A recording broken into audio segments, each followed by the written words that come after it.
नमस्कार, मैं हूं प्रमोद और आप देखना शुरू कर चुके हैं दी सड़कनामा.com। इस वक्त मैं मौजूद हूं राजनीति के गढ़ कहे जाने वाले गांव चौटाला में और मेरे साथ इस वक्त मौजूद हैं कैप्टन अमरदीप सिंह हैं। चूँकि हाल ही में ये एलनाबाद विधानसभा क्षेत्र है, वहाँ पे जो है वर्क करते हैं और लोगों को अपने साथ जोड़ रहे हैं, यानी कि कांग्रेस पार्टी के साथ जोड़ रहे हैं। और इनका परिचय ये है कि जननायक चौधरी देवीलाल के बड़े भाई चौधरी साहब राम है, उनके पुत्र हैं ये। और काफ़ी जो लोग हैं, हमें कमेंट बॉक्स में भी काफ़ी लोग पूछ रहे थे कि कैप्टन अमरदीप सिंह है, आप उनका इंटरव्यू कीजिए, क्योंकि एलनाबाद विधानसभा क्षेत्र में हाल ही में अब उपचुनाव होना है। क्योंकि 26 जनवरी के बाद वहाँ के एमएलए अभय सिंह चौटाला है, उन्होंने किसानों के समर्थन में अपना इस्तीफ़ा दिया और अब वहाँ पे उपचुनाव होना है। इस उपचुनाव को लेकर के अमरदीप इन दिनों एलनाबाद विधानसभा क्षेत्र में सक्रिय हैं और कांग्रेस की विचारधारा को आगे बढ़ा रहे हैं। हम अमरदीप से चर्चा करते हैं और पहले चूँकि उनका परिचय और उसके बाद, क्योंकि कैप्टन लिखते हैं कैप्टन अमरदीप सिंह, तो कैप्टन अमरदीप जी पहले बहुत बहुत स्वागत आपका। आपका भी बहुत बहुत स्वागत। और आपने कहा चौटाला राजनीति का गढ़, बिल्कुल सही बात है। और आप उस घर में पहली बार आए होंगे जहाँ से चौधरी साहिब राम और चौधरी देवीलाल ने अपना पहला राजनीतिक जो इनिंग्स थी, या कह दें कि पहला जो इलेक्शन चौधरी साहिब राम ने लड़ा था, वो इस मकान में रहते थे तब चौधरी साहिब राम और चौधरी देवीलाल। तो आपका भी बहुत बहुत स्वागत। Thank you. अमरदीप जी, आपके बारे में लोग जानना चाहते हैं। आप कैप्टन अमरदीप सिंह लिखते हैं अपने आप को, और कैप्टन आप कहाँ रहे? क्योंकि मैं आपका प्रोफाइल पढ़ रहा था तो आप सहारा में कैप्टन थे और इतना भारी भरकम जहाँ सैलरी, और उसको छोड़ करके अब राजनीति में उतरे हैं, क्या कहना चाहिए?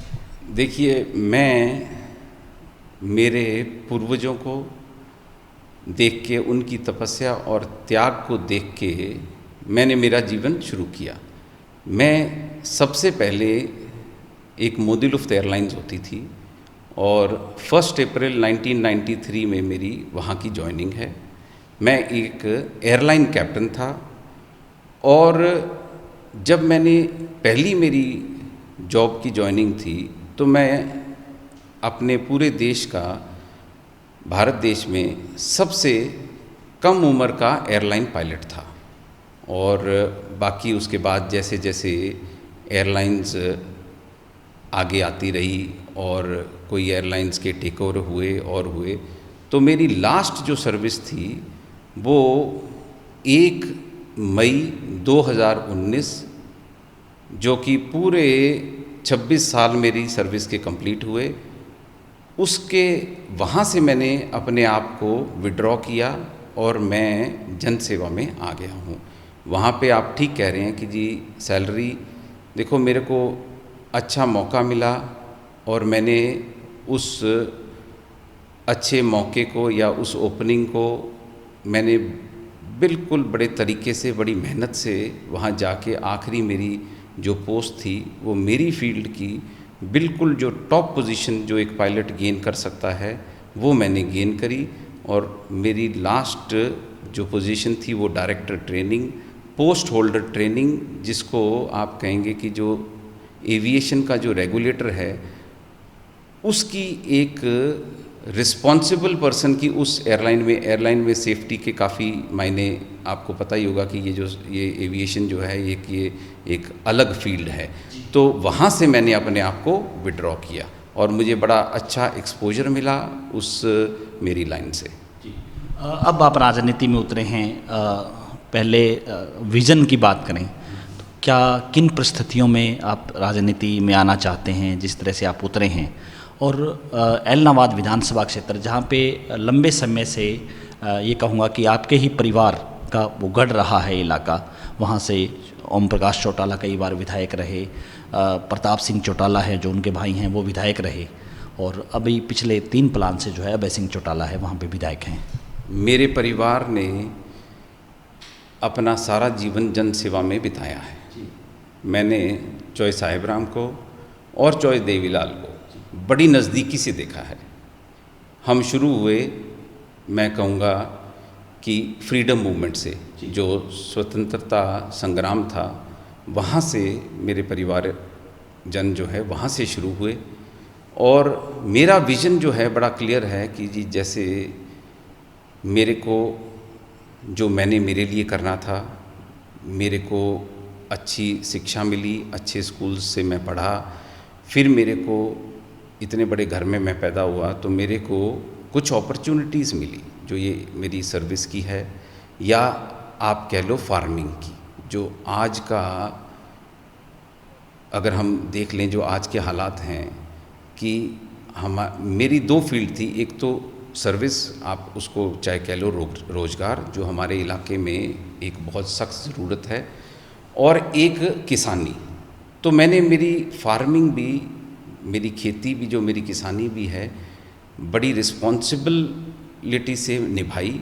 और मैंने ऐसे कुछ एग्जाम्पल्स भी सेट करे, जैसे ड्रिप इरिगेशन हो, या बाग के अंदर जो डेंस प्लांटेशन हो। वो कुछ उदाहरण मैं जैसे बाहर घूमा और वह मेरे को जो एक्सपोजर मिला, वो मैंने अपने खेत के अंदर उस चीज़ का प्रयोग किया। और उससे मुझे सबसे अच्छा मुझे क्या लगा कि भी मेरे प्रयोग को और लोगों ने, आस पड़ोस के लोगों ने, सब ने उसको यूज़ किया और उससे उनको बेनिफिट हुआ। तो मेरे ये दो, फार्मिंग और फ्लाइंग, ये दो मेरे जो हैं फील्ड्स रही हैं, और इनका जो अनुभव और एक्सपीरियंस है वो मैं लोगों के अंदर शेयर करूँगा। कांग्रेस की बात करें तो कांग्रेस से आप जो है वहाँ पे इलाहाबाद में टिकट की मांग भी कर रहे हैं, लोगों के बीच भी जा रहे हैं, क्योंकि कई तरह की परिस्थितियाँ हैं। जो लोगों के बीच जो फीडबैक आपको मिल रहा है, वो अगर हमारे दर्शकों के साथ आप साझा करना चाहें कि लोग क्या कहते हैं। मैं चौय साहिबराम का पोता हूँ। चौय साहिबराम एक ट्रू गांधीयन थे। वो गांधीवाद में विश्वास करते थे। उनके जो मॉरल्स थे, बड़े हाई स्टैंडर्ड्स उन्होंने हमारे लिए छोड़ के गए हैं, और वो जो सारी चीज़ें हैं उनको मैं आगे लेके चलूँगा। भावुक हो गए आप उनका नाम लेते हुए। ये कहना चाहेंगे अमरदीप जी कि जिस तरह से अब उस इलाके में रोज़गार की जैसे बात आपने की, किसानी की बात आपने की, तो क्या लग रहा है कि आने वाले समय में जो है उस इलाके में आप कुछ बदलाव है वो कर पाएंगे। जैसे मैंने मेरा जीवन बिताया है, तो वो एक सख्त स्टैंडर्ड कह लो या सख्त नॉर्म्स कह लो, वैसा ही मैं आगे पेश करना चाहूँगा। मतलब मेरा जो कंडक्ट है वो सब लोग देखेंगे तो उसको आगे वैसे चल। भावुक हो गया। चलिए शुक्रिया। और क्योंकि सीधे तौर पे हमने आज हमारे ही दर्शकों के आग्रह पे हमने कैप्टन अमरदीप है उनसे आप बातचीत की, और बातचीत का दौर ये जारी रहेगा, क्योंकि जब नाम चौधरी साहब का आया तो जो है कैप्टन अमरदीप है वो भावुक भी हो गए। माफ़ी चाहेंगे सर? नहीं, वो देखो, आप जो भी हो, पॉलिटिकल लाइफ में ये मेरा पहला पड़ाव है, और ठीक है, अब अपने इसको आगे शुरू कर सकते हैं जी। तो आप कह सको कि भी जो ये इलाहाबाद हल्का है, यहाँ से मेरा जुड़ाव रहा है, और मैं अब जैसे जैसे लोगों में घुमा हूँ तो मेरे से लोग काफ़ी कुछ एक्सपेक्ट कर रहे हैं। क्या क्या उम्मीद कर रहे हैं आप? लोगों के लिए क्या करना चाहते हैं? सबसे पहले तो जैसे आप यही देख लो कि जो युवा वर्ग है उनके लिए एक उदाहरण कि जी आप एक उदाहरण बनो कि आप अगर कुछ छोड़ के यहाँ फील्ड में आए हैं तो उसका एक एग्जाम्पल सेट करना पड़ता है। तो मैं देख रहा हूँ कि वो कितना आगे मैं उसको कर पाऊँगा। है बड़ा सख्त डिसीजन है, पर मैं तैयार हूँ उसके लिए। आपने ये जो डिसीज़न लिया, जो आप अच्छी पोस्ट पे थे, कैप्टन थे, और लास्ट में जो आप कह रहे हैं कि एक कैप्टन जहाँ तक अचीव कर सकता है वो आपने अचीव किया, डायरेक्टर तक आप रहे, लेकिन इस बीच जो है राजनीतिक में उतरने का बड़ा कारण इसको हम क्या मानते हैं? क्योंकि हाल ही में जो है आपकी वाइफ ने भी दिल्ली से चुनाव लड़ा। अब आप उस इलाके में जहाँ से इस परिवार का नाम शुरू होता है, ये कह सकते हैं कि सिरसा ज़िला। और ये भी बता दें इसके साथ साथ हमारे दर्शकों को कि कैप्टन अमरदीप के जो दादा हैं, ये दादा थे चौधरी सावराम, वो ज्वाइंट पंजाब और जो है उससे पहले से भी इस परिवार में जो है एमएलए बने थे, एमएलसी भी कई बार रहे। लेकिन आप जो राजनीति में उतरे हैं, हालांकि आपके परिवार के कई लोग जो है राजनीति में हैं पहले भी, और हो सकता है कि आप कांग्रेस में हैं तो आपका जो है मुकाबला भी आपके परिवार के लोगों से हो जाए, क्योंकि सीधे तौर पे जहां अभय सिंह चौटाला हैं वो वहाँ से एमएलए हैं और आदित्य चौटाला हैं वो भारतीय जनता पार्टी से संभावित उम्मीदवार हो सकते हैं।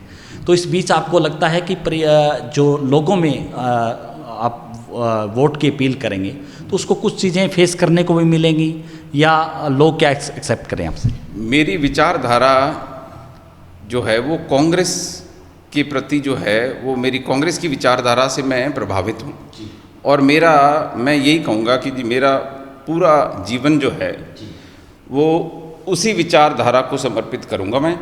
और ये राजनीति में जो आने का जो मकसद है, इसको आप पे बैक टाइम समझ लो। आज हालात ऐसे हैं कि कोई किसी पे विश्वास नहीं करेगा कि जी ये किस मकसद से राजनीति में आया है, पर हमारे परिवार ने कुछ, मैं कहूँगा कि हमारे लिए कुछ मायने छोड़ के गए हैं वो, तो उसी को मैं आगे ले जाना चाहूँगा। और इलाहाबाद की जनता को ये मैं विश्वास दिलाना चाहूँगा कि मैंने जो मेरे लिए करना था वो मैंने कर लिया है, और मेरा पूरा जो टाइम है जितना भी मुझे मिले तो वो मैं जन सेवा में ही बिताऊँगा। तो क्या क्या आप इलाके में घूमे, क्या क्या आपको दिक्कतें वहाँ पे लगी? जिस तरह से चाहे एलनाबाद का जो इलाका जिसकी सीमा राजस्थान के साथ लगती है, वहाँ पे पेयजल की दिक्कत है, पीने का पानी लोगों को नहीं मिलता। जो चोपटा क्षेत्र की बात करें, वहाँ पे जो है नशे का बड़ा एक गढ़ इलाका कहा जाता है, स्वास्थ्य सुविधाएं वहाँ पे नहीं हैं, बड़े एजुकेशन के संस्थान वहाँ पे नहीं हैं। तो क्या जनता क्या उम्मीद करे? जैसे मैं चौटाला गांव में रहता हूँ जी, ये राजनीति का गढ़ है, 5 एमएलए हैं यहाँ से जी, और यहाँ हमारे यहाँ चाहे पानी की व्यवस्था है या और चीज़ें हैं, हम थोड़ा सा आप कह लोगे कि जी यहाँ का जो प्रशासन है वो किसी वजह से यहाँ की ज़रूरतें पूरी करता है, और वो भी एरिया बिल्कुल ही सिरसा जिला का एक मेन एरिया है। वहाँ लोग बड़े सभ्य हैं और लोग अपनी मेहनत करके और संपन्न भी हुए हैं। तो वहाँ पे मुझे ऐसा लगा कि मूलभूत सुविधाओं में भी अभी कुछ कमियां हैं, और वो जो है मैं मानूंगा कि जी मेरे अकेले से नहीं होगा, सबकी विचारधारा, या जो आदमी सच्ची में समाज सेवा कर सकता है या अपना टाइम जो है वो दे सकता है इन चीज़ों के लिए, वो उन सब के संयोग से, जैसे आप कह रहे हो कि जी वहाँ नशे का है। अब नशा जो है, जब आप रोज़गार बच्चे को नहीं दोगे, बच्चा पढ़ेगा, वो उम्मीद करता है, जैसे मैं भी बच्चा था तो मैंने पढ़ाई करी, मैंने उम्मीद करी कि भी मैं कुछ करूँगा, तो मेरे को एक अपॉर्चुनिटी मिली। मेरे को, मैं चाहूँगा वही अपॉर्चुनिटीज़ जो हैं वो इलाहाबाद के युवाओं को, सिरसा के युवाओं को और हरियाणा के और देश के युवाओं को वो मिलनी चाहिए। हर युवा का सपना है कि मैं मेरे बलबूते पे कुछ करके दिखाऊं, वो इसीलिए पढ़ाई करता है। तो अब रोजगारी आ गई, अब आ गया अपने किसानी का, तो लोगों को उनकी जो इरिगेशन की जो उनकी वाटर सप्लाई का जो सिस्टम है वो भी ऑर्गेनाइज और बेटर हो सकता है। कि आप, ये बेसिक सी बात है, जिस आदमी ने खेती करी हो उसको समझ आएगी। मैंने मेरी खेती संभाल रखी है, मुझे पता है क्या ज़रूरतें हैं, और नॉर्मल जीवन, ये कोई ऐसी बहुत बड़ी बातें नहीं, ये बेसिक नीड्स जो हैं, मैं विदेशों में भी मैं घूमा हूँ तो लोगों को कहीं दर दर नहीं भटकना पड़ता बेसिक नीड्स के लिए। सरकार का और प्रशासन का, पॉलिटिशियंस का, ऑफिसर्स का, उनका ये कर्तव्य है कि जी लोगों ने आपको चुना है या आपकी किस्मत ने कहीं आपको बिठाया है, तो आप लोगों के लिए वो बेसिक नीड्स की जो ज़रूरत है मतलब उसकी भरपाई करोगे। तो मैं उसी अच्छी एक नॉर्मल सोच है, ये कोई बहुत बड़ी सोच नहीं है, तो उसी सोच से चलाऊँ। अमरदीप जी, जिस तरह से ये आरोप भी पहले लगते रहे हैं कि कांग्रेस में गुटबाजी है, और हाल ही में जो है भारतीय जनता पार्टी के जो पिछले उम्मीदवार थे 2 चुनाव जो लड़ चुके, पवन बेनीवाल है, वो भी कांग्रेस में आ गए हैं। भरत सिंह बेनीवाल हैं, उन्होंने पिछले दिनों हमने उनका इंटरव्यू किया तो उन्होंने कहा कि सिवाय भरत सिंह के बिना यहाँ पे कांग्रेस वही है जो रमेश बादू के समय थी, जो डॉक्टर केवी सिंह के समय थी। यानी कि वो ये कहते हैं कि सीमित वोट बैंक है, और मुझे जब टिकट मिलती है तो वो 35-36 हज़ार जो है वोट में भरत सिंह रहे।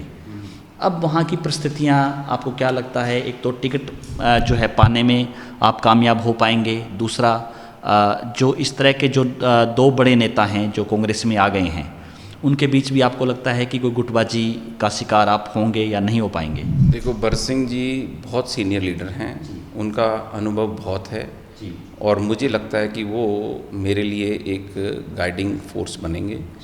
और मेरे लिए क्या, जो भी हर एक नया आदमी जो अगर राजनीति में अगर पब्लिक लाइफ में आए तो कल को मेरे आगे भी कोई आएगा तो मैं भी उसके लिए एक सपोर्ट दूंगा, मैं उनको गाइड करूंगा, जो मेरी अच्छी चीज़ें हैं मैं उनको आगे उनको सिखाऊंगा। अब आ गई पवन जी की बात। पवन जी ने देखो 10-1 साल शायद बीजेपी में उन्होंने बिताए हैं और बड़ा अच्छा हुआ कि उन्होंने उस विचारधारा से वो परेशान होके और वो कांग्रेस की विचारधारा में शामिल हुए हैं।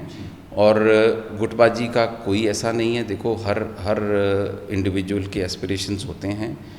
कांग्रेस पार्टी अगर हम देखें तो सबसे पुरानी इस देश की पार्टी है। उसी पार्टी ने इस देश को आज़ादी भी दिलाई है और आगे भी वो पार्टी सबके लिए लड़ाई भी लड़ रही है। तो मुझे लगता है कि हम सब इकट्ठे होके और कांग्रेस पार्टी को ये सीट जो है ये जिता के देंगे और आगे जो है लोग आज के दिन हर वर्ग जो है इस प्रेजेंट गवर्नमेंट से परेशान है। हम सब मिलके लोगों का भरोसा जो है वो जीतेंगे, उनका दिल जीतेंगे और ये सीट जो है कांग्रेस पार्टी की झोली में डालेंगे। अंतिम सवाल मेरा, हाल ही में जो इस्तीफा अभय सिंह चौटाला ने दिया वो किसानों के समर्थन में उन्होंने दिया। वो शायद पूरे देश में एकमात्र ऐसे विधायक थे जिन्होंने किसानों के समर्थन में विधानसभा पद से इस्तीफा दिया। यानी कि हरियाणा में कुछ ऐसे एमएलए भी थे जिन्होंने सरकार को समर्थन दिया हुआ था, वो समर्थन उन्होंने वापस लिया। बलराज कुंडू और जो लोहारू से जो विधायक हैं उन्होंने भी, चरखी दादरी से माफ़ी चाहूँगा। तो आपको क्या लगता है कि चुनाव होगा वो किसानी, क्योंकि किसान आंदोलन पूरे देश भर में चल रहा है, तो इस बीच जो है जो किसान वर्ग है, क्योंकि जो ऐलनाबाद का जो टोटल इलाका है वो किसानी पे आधारित है, तो वहाँ पे किसी तरह की कोई दिक्कत नहीं होगी, इसको लेकर के आप क्या कहना चाहेंगे? देखिए, मैं कहता हूँ हर आदमी को आज के दिन किसानों के समर्थन में आना चाहिए। वो किसी रूप में से आए, किसी रूप से, चाहे वो कुछ करे। आज मैं कहूँगा जो शहर के व्यवसायी भी हैं ना, वो भी किसानों के समर्थन में आए हुए हैं। और आप कह रहे हो कि जी मेरे को किसानों का लाभ या मेरी तरफ जो है वो किसान नहीं देखेंगे, ऐसा नहीं है। मैं खुद एक किसान का बेटा हूँ और मैं खुद भी किसान हूँ। मैं आपको इतना बता दूं कि इसको ज़्यादा हम ना करें, तो मैं आपको ये बताना चाहूँगा कि मेरी स्कूल की फ़ीस किसानी से गई हुई है और मेरे बच्चों की स्कूल की फ़ीस जो है वो किसानी की कमाई से गई हुई। तो मैं एक सख्त और पक्का किसान हूँ। धन्यवाद। तो ये थे हमारे साथ कैप्टन अमरदीप सिंह, जिन्होंने तमाम ऐलनाबाद के मुद्दों को लेकर के चर्चा करी। और चूँकि हाल ही में उपचुनाव होना है तो उस उपचुनाव को लेकर के जो है खास करके वोटर्स हैं वो सभी जो उम्मीदवार हैं, जो संभावित उम्मीदवार जिसको मान रहे हैं, उनको लेकर के जो है चर्चाएं भी जो है, सियासत पूरी तरह से गर्म है। और हाल ही में जो है पवन बेनीवाल ने भारतीय जनता पार्टी छोड़ करके कांग्रेस में वो शामिल हुए हैं, तो उसको लेकर के भी कई तरह की चर्चाएं हैं वो इस इलाके में चल रही हैं। इस वीडियो को आप ज़्यादा से ज़्यादा शेयर जरूर कर दीजिए और कमेंट बॉक्स में अपनी राय जरूर रखिए ताकि तमाम जो लोगों तक ये जानकारी पहुँचे। बहुत बहुत शुक्रिया।